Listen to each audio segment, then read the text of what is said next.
মানে বহুত প্ৰব্লেম হয় আৰু আমাৰ ছোৱালী মানুহৰ যেতিয়া আমি ৰাস্তাটোদি আহোঁ আমাৰ অলপমান কিছুমান প্ৰব্লেম থাকিলে সেইটোত আমি সেই প্ৰব্লেমটোতো আমি ভুক্তভোগী হওঁ আৰু ৰাস্তাটো বহুত বেয়া অৱস্থা আৰু এপ্লিকেশ্যন বহুত দিয়াৰ পিছতো ঠিক কৰা নাই সোনকালে ঠিক কৰিলে ভাল হয় আৰু প্ৰব্লেম হয় আৰু আমাৰো কলেজীয়া ছাত্ৰ ছাত্ৰীৰ বহুতখিনি অসুবিধা হয় আৰু কি বিচাৰিছে এতিয়া সোনকালে যাতে এইটো মানে ভাল হয় তো কৰ্তৃপক্ষ আৰু বিধায়কক আহ্বান জনাওঁ যাতে সোনকালে ৰাস্তাটো নিৰাময় কৰে তাতো মানে এতিয়া যেনেকুৱা লেহেমীয়া পৰিস্থিতিত মানে ৰাস্তাটো বনাই আছে এই বাৰিষাটো এটা খালত মাছ পুৰিব পৰা পৰিস্থিতি হৈছে চৰকাৰৰ কথা এটা ক'ব চাওঁ যে তাত মাছ পোৱাই ভাল ৰাস্তা বনাব নালাগে খালেই শুনি দিয়ক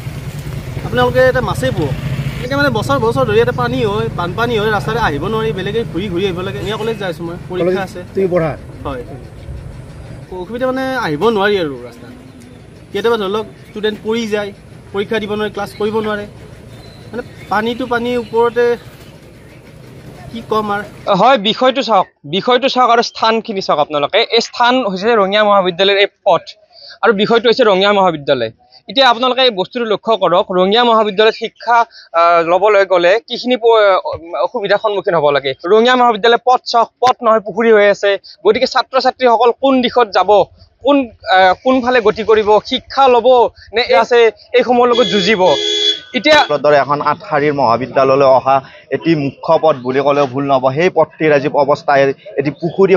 স্বৰূপ হ'বলৈ হৈ গৈছে আমি বহুতবাৰো সম জিলা আয়ুক্তক আমি স্মাৰক যোগে এই বিষয়ে অৱগত কৰোঁ যাতে আমাৰ এই ৰাস্তাটো ঠিক হয় এই ৰাস্তাটো এইখিনি পাৰ হৈ অকণমান আগত গ'লে ৰেলগেটৰ সমস্যা কাষত ৱাইন শ্বপৰ এখন বিপণী দুখনকৈ বিপণী এইবিলাক বেহা ইয়াত গঢ় লৈ উঠিছে এনেকৈ ছাত্ৰ ছাত্ৰীৰ আমি শৈক্ষিক ভৱিষ্যতটো আজি কোন দিশে গতি কৰিবলৈ লৈছে সেইটো আমি গুৰুত্ব সহকাৰে চাব লাগিব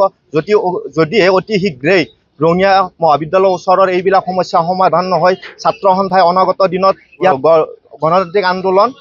সাব্যস্ত কৰিব নিচে ওচৰতে ৰঙিয়া মহাবিদ্যালয়ৰ নিচে ওচৰতে এখন আছে অসামৰিক মহকুমা চিকিৎসালয় তালৈ বিভিন্ন ৰোগী এইটো পথেৰে আহে তেওঁলোকেও বিভিন্ন সমস্যাত সন্মুখীন হৈছে যদি এনেকুৱা পথেৰে ৰোগী আজি মেডিকেললৈ আহিব লাগে ৰোগীৰ অৱস্থা কি হ'ব সেইটো আমি আজি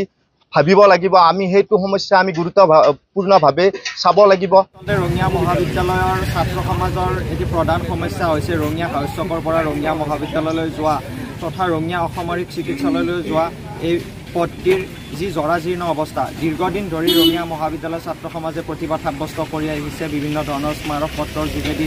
আমি অসম চৰকাৰৰ দৃষ্টি আকৰ্ষণ কৰিবলৈ বিচাৰিছোঁ কিন্তু আমি ইয়াৰ একো সুফল পোৱা নাই দৈনিক পথটোৰ জৰিয়তে অহা যোৱা কৰে লগতে ৰঙিয়া অসামৰিক চিকিৎসালয় যোৱা দৈনিক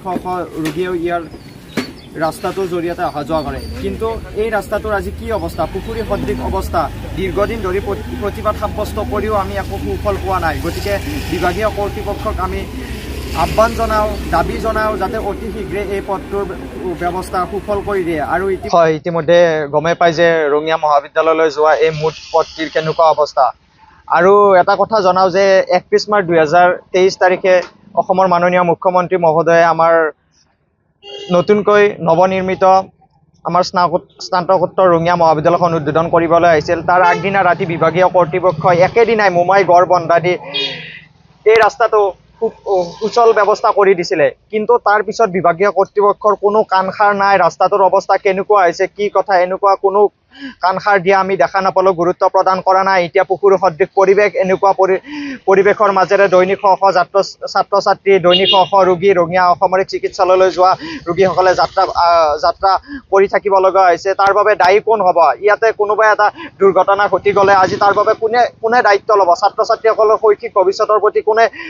মানে গুৰুত্বটো প্ৰদান কৰিব গতিকে অতি শীঘ্ৰে দাবী জনাওঁ বিভাগীয় কৰ্তৃপক্ষক আমাক পথটো ভাল কৰি দিব লাগে নহ'লে